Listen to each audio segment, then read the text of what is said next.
So, a new season of films starts at the BFI in London on London Southbank. Chris is here. We are doing a Boys on Film preview of a season of films called Be Gay, Do Crime. Now, putting those two together, obviously, we love to cover the gay films because we've done BFI Flair in the past. Crime and gay stuff. It's kind of overlooked, I think. I mean, obviously, there is a back catalogue of films, as it were, that have kind of delved into this theme. I'm thinking Cruising, Al Pacino. Yep. Have you seen Al Pacino's Cruising?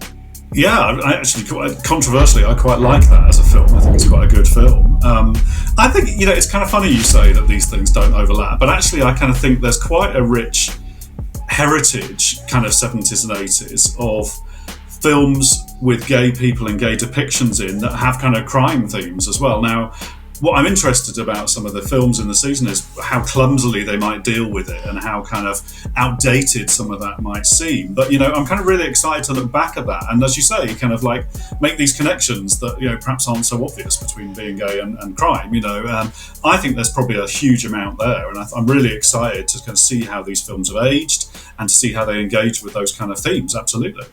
Yeah, and I guess what I meant by that was that sometimes I think when the two genres of films are mixed, like crime and gay films, it normally paints gay characters in a bad way. Yeah. So I guess because a lot of these films, obviously, in this season of films are older films. So I wonder how dated they are. I mean, obviously, there's a reference to one of the films we're seeing with Al Pacino again as being quite dated, which is a film called Dog Day Afternoon, which came out in the mid-70s, Sidney Lumet's film. So I'm really looking forward to that. I mean, we're seeing 2 films in the season. There are obviously quite a few others. Ostensibly, these films have both got kind of themes which are very contemporary still, about, the depiction of gay relationships, depiction of trans and intersex people. These things are still really current. There's a lot of debate about that still, obviously. And I'm really interested to be looking back at these films, watching these films again. In one case, I've seen the film already. And overlaying kind of where we are now with then, and just thinking about how we're depicted and how other people in the LGBT plus community are depicted in these films. I'm really excited to kind of see how that kind of translates to now, for sure. Yeah, me too. So the season runs from the 1st of August to the 31st. So you've got all month to check out these movies. It's inspired by an anarchist catchphrase. Provocative and playful films they've been described as in this season, exploring the relationship between queerness and crime. A great theme, I think, for, discussion, especially when you say, a lot of these films are older films and how things have changed, how we've moved on politically and, how I suppose the world is a kinder place, although at the moment it doesn't seem like it, what with stuff that's kicking off, especially on X, Twitter. But exactly. I mean, I think that's what I mean. These themes, as much as they were explored back in the mid-70s in both of the films we're going to see, they're still absolutely themes that are really pertinent, really relevant today. And it could be that the depictions are more honest than you might do now. They could be that they're sort of more frank. It could be that they are more queer in their outlook. I mean, I'm really, really interested to kind of see that. And, I'm always interested in kind of these kind of themes in older films. And I'm particularly interested with this kind of crime thing overlaid because, as you kind of alluded to earlier, is there going to be a kind of morality piece about this, about the fact that, queer people are, obviously degenerate and obviously committing crime just because they're queer?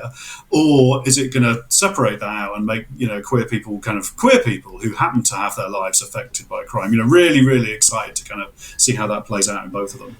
So one of the 2 films that we're seeing is Dog Day Afternoon. As I mentioned, it stars Al Pacino. It came out in the mid-70s, based on the real-life bank robbery carried out by John Vochtovich, I think his name is. I think that's the correct pronunciation. It might be wrong.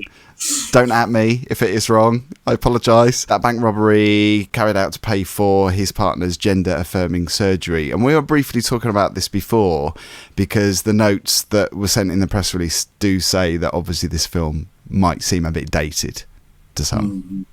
It's going to be interesting to see what that film's about. I've never seen it. No, well, I've seen it like a long time ago, and really interested to see it in this new context of, in a crime series with what we know now about kind of trans people and LGBT plus issues and queerness. It's going to be really interesting to see it now.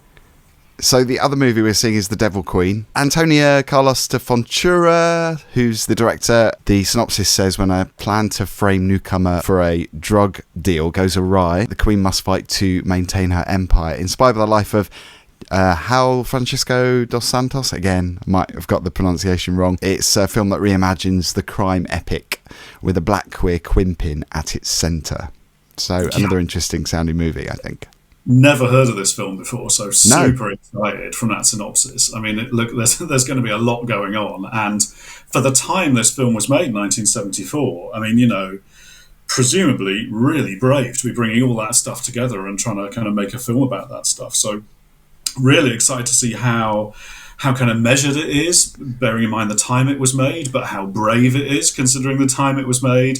I'm kind of expecting it to be a little bit funny as well, just because some of the things in that synopsis sound like they probably should be. Yeah. I mean, maybe it isn't meant to be funny. Maybe it'll be funny from today's perspective, even though it wasn't funny at the time. I don't know. But, lots going on in it, and really, really excited to see that. And one other movie that I'm sure many people will be trying to get tickets for, it's going to be a hot ticket, is John Waters' Female Trouble, starring Divine.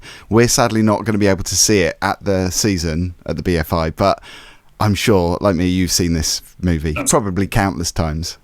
Absolutely. Look, I mean, just what a great film. I mean, it's where these legends are born, that film. It's where Divine really kind of, appears on the scene. And he's just, you can't take your eyes off him in this film. I mean, he's just sensational. He just is incredible. His performance, what he's wearing, the way he acts, the way he sort of flounces about as much as he can. I mean, just what a great movie. I mean, if you haven't seen it, go and see Female Trouble. It's essential. Absolutely, and I'm sure that's one of the films that has got an introduction. That could be really interesting as well, to hear a bit of background information behind the scenes, as it were. So, there's lots happening at the Be Gay Do Crime season at the BFI. So hopefully you can subscribe.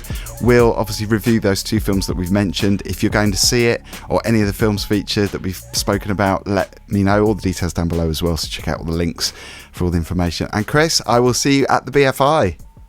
Be there, be gay, do crime.